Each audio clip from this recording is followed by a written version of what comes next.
여러분 주말 잘 견디셨습니까? 김명준의 뉴스파이터입니다.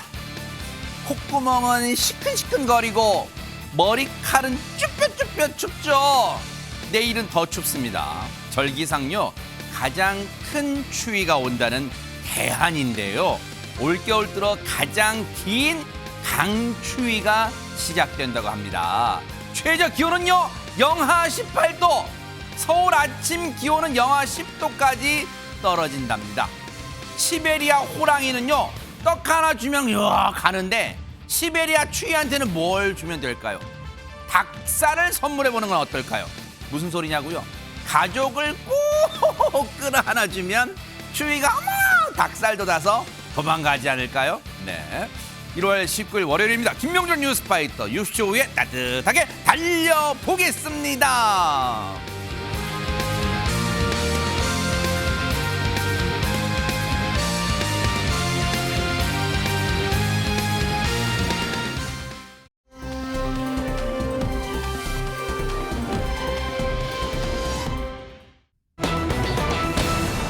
자, 분위기 바꿔볼게요. 남진, 나훈아. 나훈아, 남진. 거의 두 사람 이름은 한 덩어리 세트로 따라다니잖아요. 근데 보세요. 이렇게 세트로 뭉쳐다니는 두 사람 관련 영상 먼저 보시고 이어가 보도록 하겠습니다.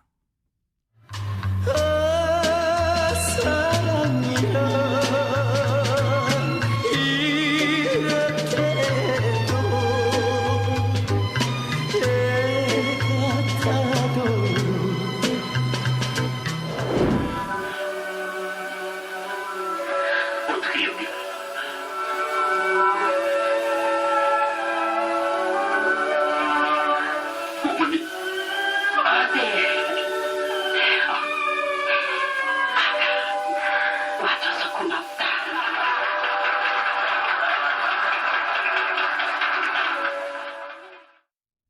어머, 이 영화를 예전에 보신 분도 계시겠지만 혹시 못 보시고 지금 영상 보신 분들은 하재근 평론가님, 어머, 두 사람 라이벌이라 그랬는데 어떻게 같은 영화에 나와? 보통 우리가 생각할 때는 라이벌 나온다고 하면은 아 뭐야 나 그 사람하고 안 나와 안 찍어 막 이럴 거 아니에요 지금. 그런데 같이 나왔네요 지금. 보통은 이제 당대 최고의 스타들, 라이벌들이 한 영화에 안 나올 때가 많지만 네. 간혹 가다 보면 또 야심찬 블록버스터 영화가 있잖아요. 네. 그럴 땐 또 라이벌을 딱 캐스팅해서 굉장히 시장에서 주목을 받는 그런 경우도 있는 건데 네. 그렇다 보니까 저 영화도 당대 그야말로 쌍벽의 인기를 누리던 남진 나훈아, 나훈아 남진 이렇게 딱 캐스팅해서 화제몰이를 했던 것 같고 네. 아직도 저 영화를 이제 기억하시는 분들이 많을 것 같은데 네. 아까 저 영화 포스터 딱 나올 때 네. 배경에 깔렸던 노래가 있거든요. 어허. 그 노래가 나훈아 씨가 70년대 초반에 발표한 찻집의 고독이란 노래였는데 이 노래가 나훈아 씨가 웬만해서 공연에서 부르지 않는 그런 노래입니다. 가끔가다 나훈아 씨가 이 노래를 부를 때 어떻게 불렀냐면 그 다방에 들어갈 때에 짜자쿵짝 내 가슴은 뛰고 있었지 짜자쿵짝 그 노래잖아요. 네. 네네. 가끔가다 나훈아 씨가 이 노래를 이제 공연장에서 부를 때 네. 보디가드를 세우고 어머. 불렀다고 합니다. 어머? 이 노래를 부르면 무서웠다는 거예요. 어머. 왜냐하면 그때의 일이 떠올랐다. 어? 그때의 일이 뭐냐면 네. 1971년에 나훈아 씨가 공연 중에 교환한테 피습을 당해서 왼쪽 뺨에 78바늘을 꿰매는 어머나. 큰 사건을 당했었는데 세상에. 그게 그 트라우마 계속 남아서 이 노래를 잘 못 불렀다는 겁니다. 근데 이 사건에 대해서 나훈아 씨가 1993년에 인터뷰를 했거든요. 네. 앞으로 20년이 지나면 내 머리가 하얘지고 그러면 그 사건의 전말에 대해서 얘기할 수 있지만 네. 지금은 말을 못하겠다. 아. 그렇게 인터뷰했거든요. 네. 1993년에. 그러면 보세요. 30년 넘게 지났잖아요. 그렇죠, 지금. 네. 20년 훨씬 넘었는데 아직도 나훈아 씨는 여기에 대해서 아무런 말을 하지 않고 은퇴를 한 상황이거든요. 어허. 그래서 많은 분들이 지금 전말에 대해서 궁금해하는데 네. 나훈아 씨가 차마 말을 못했던 그때의 그 이야기를 라이벌인 남진 씨가 네? 그 기억을 되뇌어서 지금 얼마 전에 이야기를 했습니다. 아니 이것도 고개가 갸웃해지잖아요. 박성배 변호사님. 피습, 그러니까 괴한한테 피습된 거는 나훈아 씨인데 왜 그때의 기억을 남진 씨가 얘기를 해요? 나훈아 피습 사건이 벌어지고 2년 정도 시간이 흐른 뒤에 남진 씨가 범행의 배후로 지목된 것입니다. 이 당시 극에 달하던 팬덤 싸움이 불씨가 되면서 남진 씨가 라이벌 나훈아에 대한 범행을 사주한 것 아니냐라는 소문이 돌게 된 것인데 이에 따라 부산에서 공연을 하고 있던 남진 씨는 조사를 받기 위해 올라왔어야 했다고 합니다. 당시 남진 씨는 누군가 나를 모함하기 위해서 거짓 정보를 제공한 것 같고 재론할 가치조차 없다고 주장한 바 있습니다. 결론은 라이벌 구도가 강력했던 시절에 벌어진 해프닝이었습니다. 어머나. 이 소문은 50년 세월이 흐른 최근까지도 종종 거론되곤 하는데 최근 남진 씨가 당시를 떠올리며 입을 열었습니다. 당시 특수부 검찰 조사까지 받았다고 어머나, 합니다. 어머나. 3분에서 5분 정도 조사받으니까 그냥 가세요라고 귀가시켰다고 하는데 어머나. 그만큼 오해를 많이 받던 상황이었다고 합니다. 그런데 사건 당시로부터 몇십 년이 흐른 뒤에 남진 씨가 범인과 관련한 뜻밖의 사실을 알게 되었다고 합니다. 어머나 어머나 무슨 이거 진짜 아니 무슨 영화 같은 얘기잖아요. 진짜 너무 지금 뭔가 흥미진진하면서 오싹하잖아요. 그런데 뜻밖의 범인 관련 뜻밖의 사실을 전해드렸다는데 그 내용이 뭘까요, 허준 변호사님? 이 범인이요. 남진 씨한테 오기 전에 고신성일 씨한테 먼저 찾아갔었다는 거예요. 이게 나중에 TV에서 고신성일 씨의 매니저가 나와서 이야기를 하면서 남진 씨도 그때 알게 됐다는 거예요. 먼저 고신성일 씨한테 가서 비슷한 제안을 했는데 이 신성일 씨가 혹시나 무슨 사고가 날까 싶어서 이 돈만 줘서 좀 달래서 보냈다고 합니다. 그런데 계속 찾아오니까 결국에는 경찰을 불렀고 다툼이 생기니까 더 이상 신성일 씨를 찾아가지 않고 이제는 타겟을 남진 씨로 돌렸던 거예요. 아침에 뭔가 인기척이 느껴져서 눈을 떴는데 머리맡에 너무 섬뜩하게도 모르는 얼굴이 있었고 그 사람이 바로 범인이었는데 돈을 달라고 했다는 거예요.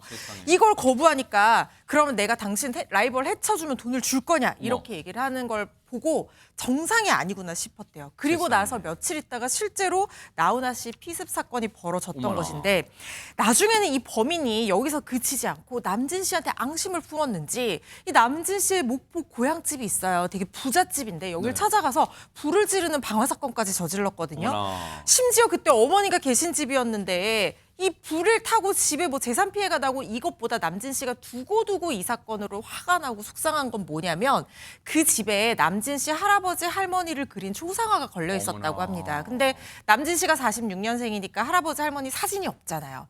그래서 초상화만이 유일하게 할아버지 할머니를 눈으로 볼 수 있는 얼굴이었는데 그때 이게 불타버리는 바람에 보고 싶어도 이제는 눈으로 할아버지 할머니 얼굴을 볼 수가 없어서 자기가 그게 너무 화가 난다는 거예요. 네. 지금도 성질이 난다. 이렇게 표현하실 정도였습니다. 아니 근데 사실 유인경 평론가님도 이제 기자 생활하실 때 그런 거 많이 또 이제 소문도 듣고 실제 또 알아보려고도 하셨을 거예요. 왜냐하면 저도 어릴 때 기억이 어디 식당에서 옆 테이블에 약주 한 잔 걸치시는 어르신들이 마치 그걸 기정사실인 것처럼 나오나 잘 나갈 때 남진은 뭐 어쩌고 막 그걸 기정사실인 것처럼 막 얘기 주고받던 막 기억이 나거든요. 근데 이 사건은요 정말 미중의 사건이었었어요. 왜냐하면 테러라고 하는 거 피습은 되게 정치인이라든가 뭐 이상한 조폭이라든가 이런 사람들이 주로 대상이었는데 네. 당시 우리나라에 라이벌이라는 말이 나온 것도 그리고 최고 절정의 인기 가수들이 이런 일을 당한 거는 상상도 못할 일이었고요. 지금 뭐 BTS도 있고 뭐 별을 스트레이키즈도 있지만 이분들의 인기를 능가할 만한 연예인은 아직 안 나타나고 있는 것 같습니다. 연예인도 적었고 무대도 적었기 때문에. 근데 김명준 앵커가 말씀하신 것처럼 이게 이렇게 엄청난 의혹을 해서 또 고향이 한 분은 영남이고 한 분은 호남이어서 또 그런 것 때문에도 오해를 을 수도 있고 두 분들이 입을 다물고 있고 그래서 뭐 별의별 의혹이 있었지만 어쨌든 두 분들은 그 상처와 스캔들과 의혹을 다 감수하고도 탁월한 노래의 실력으로 국민들에게 영원히 사랑받는 가수로 남아있기 때문에 참 다행이라고 생각을 하고요. 국민들이 꼭 이 사건의 배후와 진실을 알아야 될까?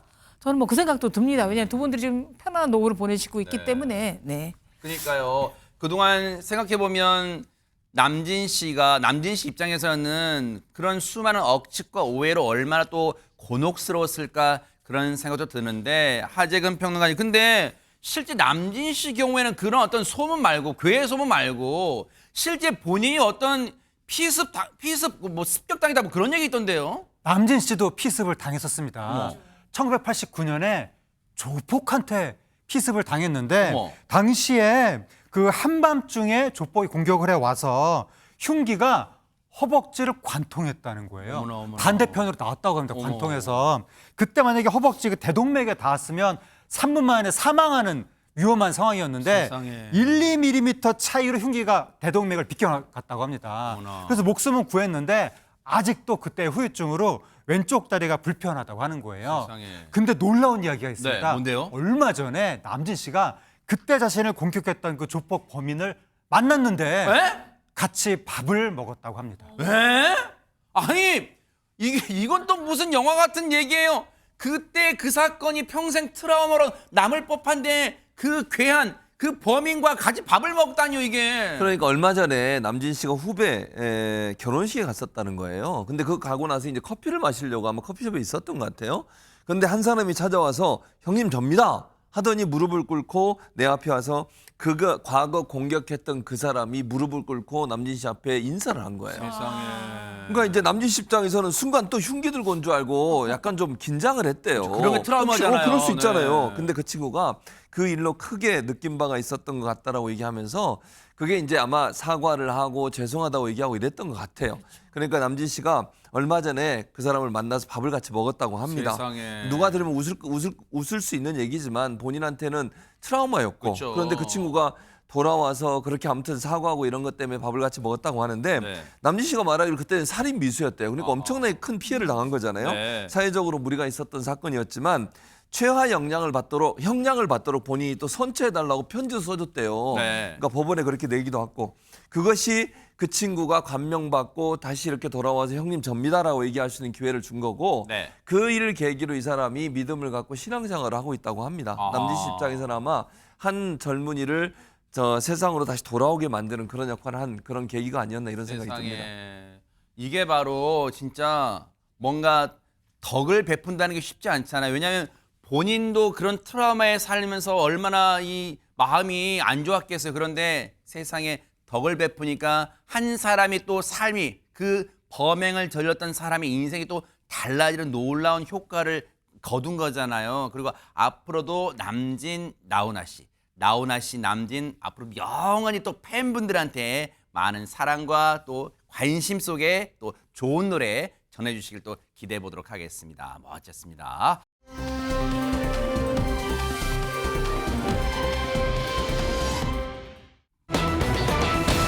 자, 분위 바꿔봅니다. 이 사람에게 쓱, 저 사람에게 쓱. 아니 뭐 칭찬받는 거예요. 쓰담쓰담 이게 뭐 쓱? 저 사람 쓱 이게 뭐예요 이게? 칭찬 쓰담쓰담 아닙니다. 이거 보여드리는 영상 보시면요. 이 쓱 하는 행위에 분노가 치밀어 오르시게 될 수 네? 있습니다. 한 카페에 나타난 남성의 행동이 굉장한 충격을 주고 있는 건데요. 네.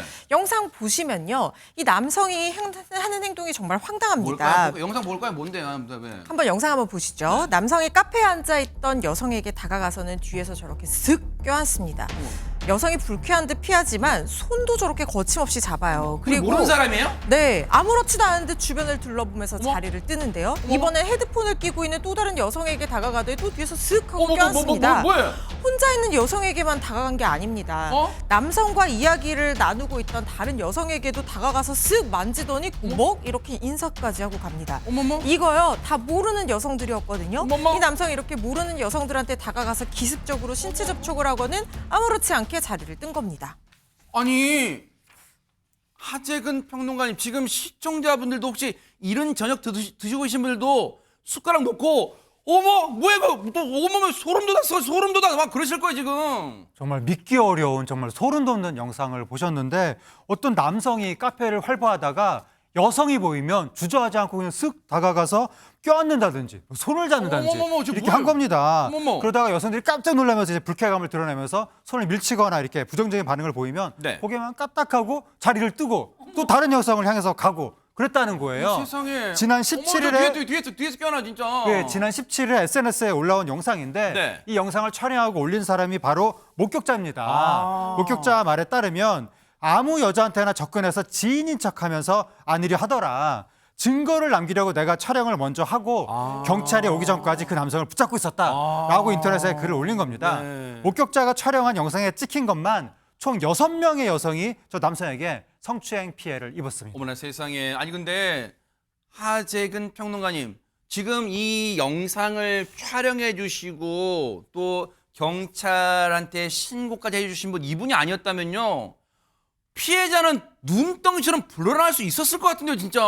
피해자가 정말 눈덩이처럼 불어날 가능성도 있어 보이고, 그리고 과연 저 영상에 촬영되기 전에는 아무 일도 없었을까? 아, 맞다. 그것도 이제 궁금해지는 대목인데, 그쵸. 저 영상 인터넷에 딱 올라오니까 네. 어떤 사람이 댓글을 단 거예요. 어머나. 댓글 내용이 제가 피해자인데요. 어머. 라고 이제 시작하는 어머, 댓글이었습니다. 손잡고 얼굴을 들이대서 뭐 하시냐라고 했더니 아는 사람인 줄 알았다 하고 가버리더라. 따질 새도 없었다. 그러면서 옆에 사람한테도 똑같이 하는 거 보고 내가 신고를 했다. 라고 하면서 놀라운 이야기가 이제 댓글에 나왔는데, 뭔데요, 또? 전날 네. 체포당했다가 혐의 부적으로 풀려나서 다음 날에 또 성추행한 것이다. 어머? 그런 내용이 이어진 겁니다. 그러면서 현재는 잡혀가서 수사가 진행 중인데 당일에 진술서를 쓴 사람만 7명인 것 같았다. 이러한 주장이 이어졌습니다. 그럼 보세요. 지금 댓글에 나도 피해자예요 하면서 전날 있었던 일을 이 상세하게, 왜냐면 아까 영상 보면 저 몹쓸 인간이 그 피해당한 여성한테 막 중얼중얼 하는 게 있었는데 뭐라고 하는 거야 라고 궁금했는데 그거잖아요. 지금 뭐 하시는 거야 했더니 아는 사람인 줄 알아서 그렇게 얼버무렸다는 거 아니에요. 지금 그 입모양이. 그런데 보세요.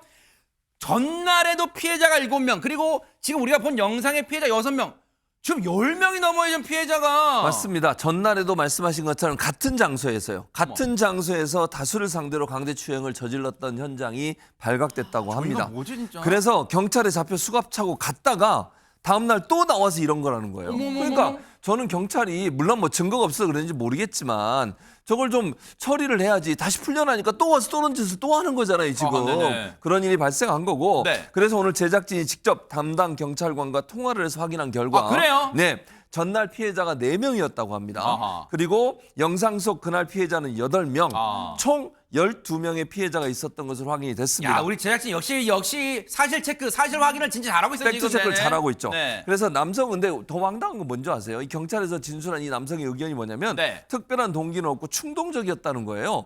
충동적으로 저런 행동을 하면 되는 겁니까? 어머나. 이건 범죄입니다. 명백한. 어머. 네. 그렇게 얘기해서 사람들의 분노를 더 사고 있는 상황입니다. 아니, 만약에 혹시요, 이 댓글을 다신 분의 말이 사실이라면 박성배 변호사님 또 경찰 출신이기도 하시니까 제가 여쭤볼게요.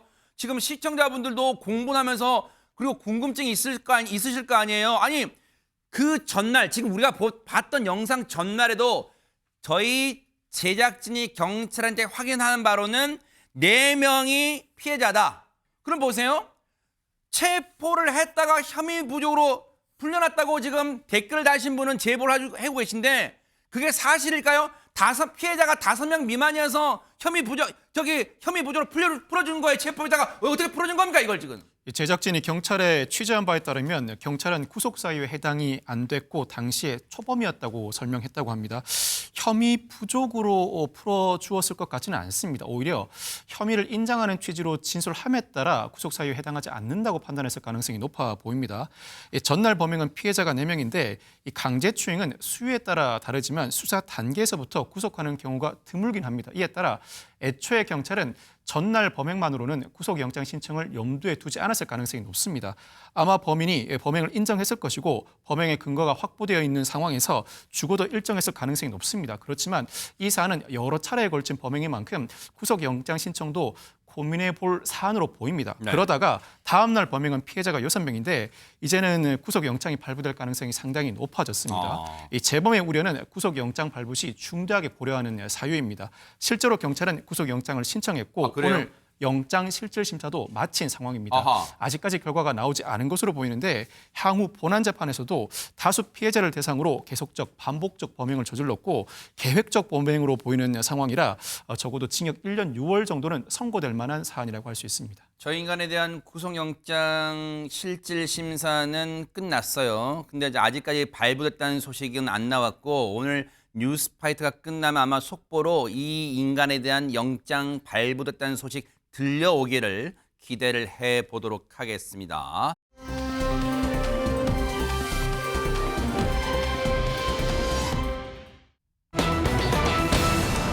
자, 분위기 바꿔볼게요.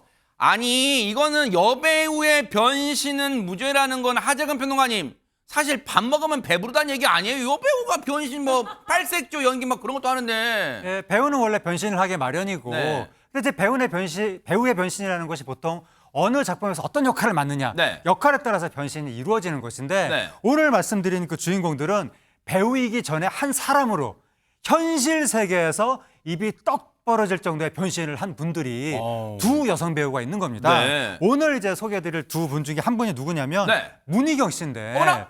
문희경 씨가 배우에서 래퍼로 변신을 했다고 합니다. 어머나? 어떻게 랩을 했는지 네. 영상으로 직접 한번 보시겠습니다. 네네.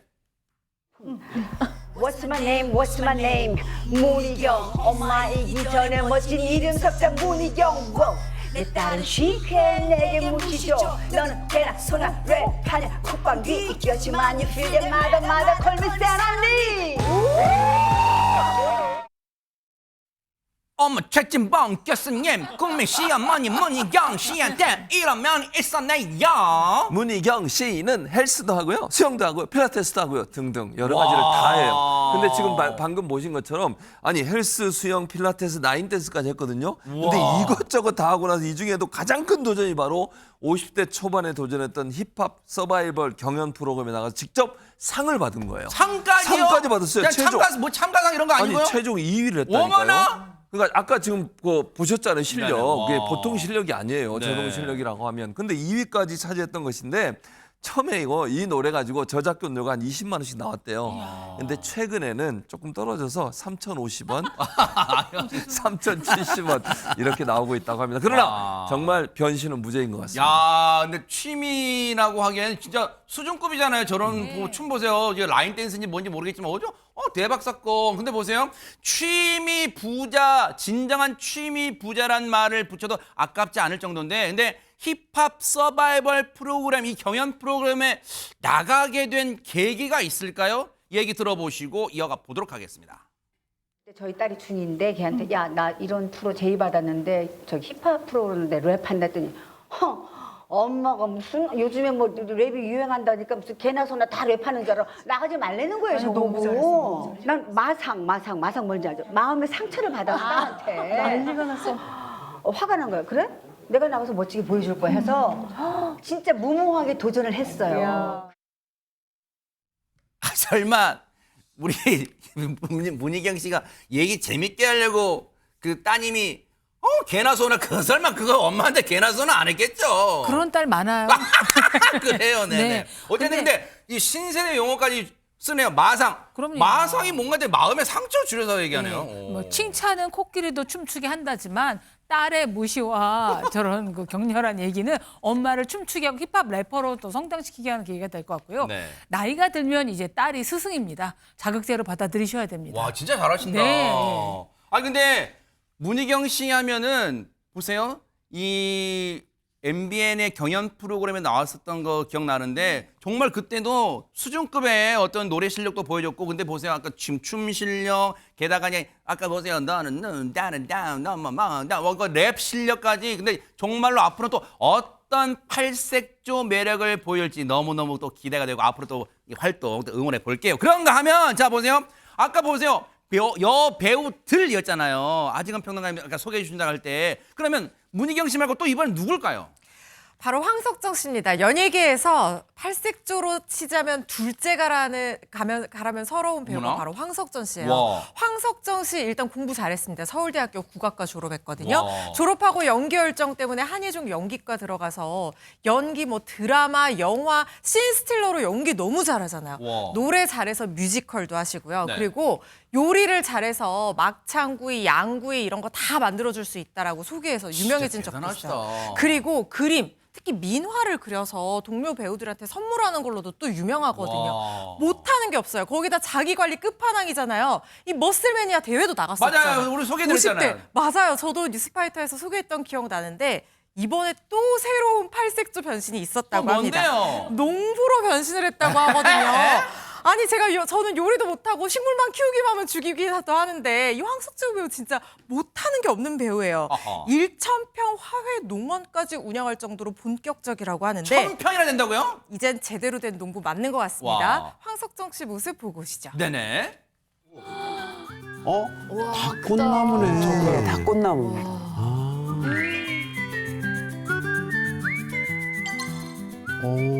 얘는 추워서 안에 들여놓은 거고요.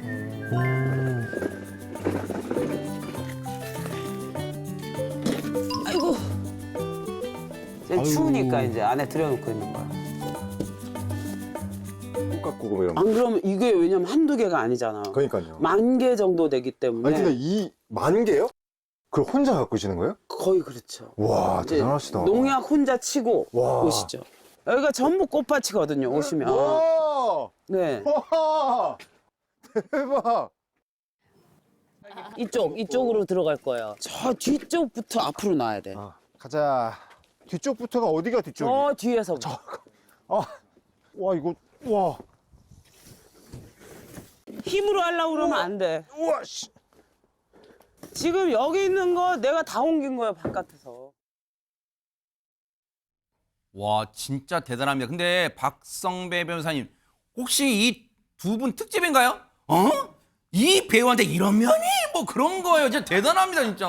황석정 씨가 연기의 달인에서 꽃농사의 달인으로 거듭났습니다. 그런데 어쩌다 화훼농원을 운영하게 된 건지 뉴스파이터 제작진이 직접 황석정 씨와 통화를 해봤습니다. 그랬더니 자신이 힘들 때마다 위로해 준 건 식물이었다고 합니다. 세상에. 식물을 사랑하다 보니까 처음에는 토종나무를 키우는 작은 텃밭으로 시작했는데 와. 시간이 지나다가 보니까 이것저것 키우다 보니 1,000평의 화훼농원까지 운영하게 됐다고 합니다. 세상에. 식물들이 무럭무럭 잘 자라다 보니까 넘쳐나는 식물을 감당할 수가 없어서 판매까지 하게 됐다고 하는데 단순히 기르는 것만이 아니라 관리, 포장, 배송까지 모든 과정을 혼자 책임지고 있다고 합니다. 세상에. 황석정 씨가 작품 활동을 할 때는 가족이 대신 물을 주는 등 관리를 도맡는다고 하는데 이 황석정 씨 꽃밭에는 차로 끓여 먹는 수국, 차 수국부터 레몬 향이 나는 썰포레아 등 만여 그루의 꽃나무들이 있다고 합니다. 어마어마한 규모인데 이 황석정 씨가 식물을 돌보는 시기에는 캠핑 온 듯한 느낌이 나는 카라반에서 먹고 자면서 생활을 해나간다고 합니다. 세상에. 하재근 평론가님 한 30초 드릴까요?